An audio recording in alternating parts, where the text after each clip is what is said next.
Hello বন্ধুরা, আসসালামু আলাইকুম। অনেকে হয়তো নতুন ফোন কিনে বাড়িতে নিয়ে যায়। বাড়িতে নিয়ে যেয়ে দেখেন যে আপনাদের ফোনে চার্জ থাকে না। হয়তোবা কিছুক্ষণ চালানোর পর দেখেন মোবাইল গরম হয়ে যায়। তো এই সমস্যার সমাধানের জন্য প্রথমেই আপনাদের একটা সেটিংস করতে হবে বা আপডেট করতে হবে। সেই আপডেটটি আজকে টিউটোরিয়াল দেখাবো। তো চলুন বেশি দেরি না করে শুরু করি তা।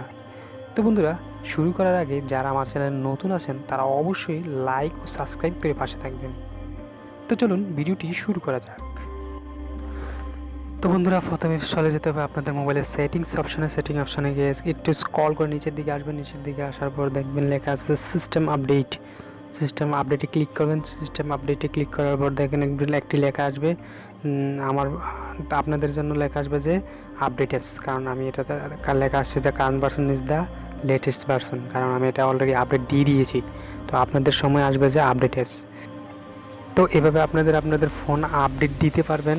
তো আশা করি ভিডিওটি অনেক ভালো লেগেছে। যদি ভালো লেগে থাকে অবশ্যই শেয়ার করতে ভুলবেন না। ধন্যবাদ।